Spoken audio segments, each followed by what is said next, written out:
Hello, in this video I want to continue the series I started with Settler Colonialism and Space Privatization. I really enjoyed doing this because I feel like this particular LD resolution is like really good in terms of the difference that it is between like when I was debating space on the college resolution. So there's like a lot of new room to improvise, but there are also a lot of similarities in terms of the types of criticisms that will work and the types of ideas that you really need to prepare for. So I feel like I have a lot to offer in terms of like good advice for how you should be like kind of preparing for this resolution and getting ready to like compete broadly. And hopefully this video will kind of be helpful in being able to continue a lot of that. I think that and if you haven't, you should definitely go back and watch the last video that I did or the intro to Settler Colonialism in Space, because I think that they're both really good kind of like opening videos to get a good idea of what I'll be talking about here. In the intro to Settler Colonialism in Space, I just did a little bit of talking about what I think some of the like core criticisms that will be made on this resolution are, and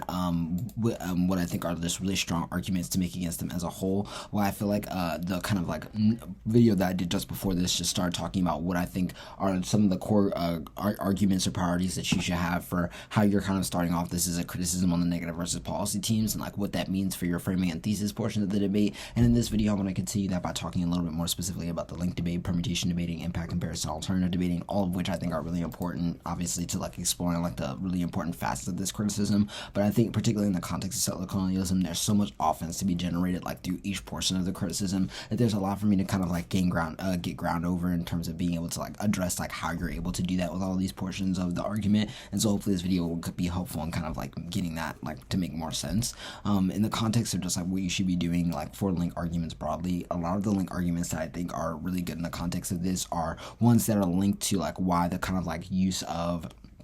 large existential impacts, whether it be space or debris, whether it be the kind of like weight of international development and like the weight of the space race itself, are an attempt to kind of like secure human vitality in order to erase the kind of like process of which like settler kind of like a colonial genocide happens, and it's continued like virtually through the way that we're able to think about the evolution of science and technology in the name of saving humanity. And then I think that being able to like back that up with the criticism that we've been talking about throughout this whole series about like this kind of like divide between the public and private, and the kind of like romanticization of the public sphere as something that is not only founded through and created via forces of genocide, but rather is something that is like also like necessitated through the constant exclusion of indigenous folks as anything other than the like sovereign mimicry or colonial mimicry of the state through things like tribal sovereignty, etc., as all really good arguments about like why the public sphere is extremely limiting and why it creates confines that are like necessary for the continued violence that happens under like current systems already. I think for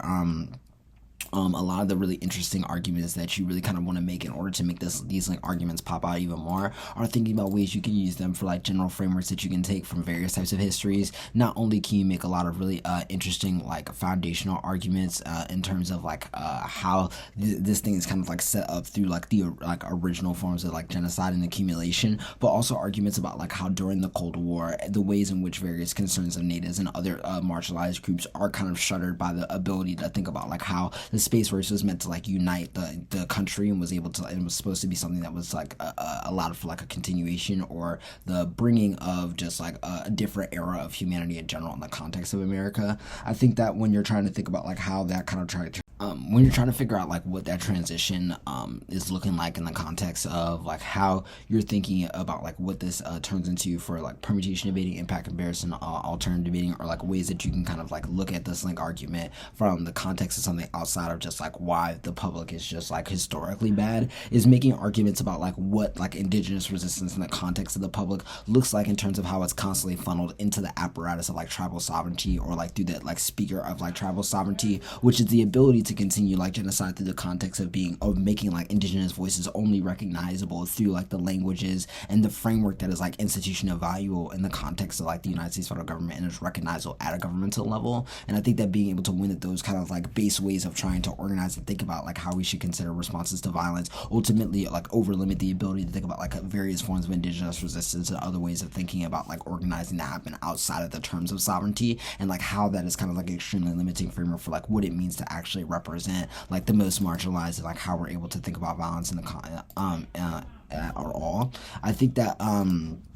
in the context of like what this means for like how you're able to beat something like a permutation, a lot of those arguments that you want to make are about like why arguments such as the permutation are an attempt to kind of like produce this kind of like basically treated logic between like the state and these kind of like, and what would be recognized as the ult as something like, for instance, like a sovereign tribal government, because of the way in which it tries to like make the ability for the U.S. to like reach its nation state goals while also creating like something like a recognition for like the demands that are being made by natives. And I feel like your argument against the permutation can be about like why this logic doesn't actually allow for a questioning of the way in which the U.S. is able to like gain control of these resources and produce this violence in the first place. It also doesn't like guarantee like any way in which the public can actually like create or execute a way in which they can make the government or like the state more reliable and responsive to the demands that are being made like by indigenous forces of resistance, etc. And I think that making arguments about like why it makes it impossible to think about these two worlds coming together is like extremely important. And then adding that into like some of the earlier framing arguments you're making about settler futurity and how these kind of promises are used to like secure settler futurity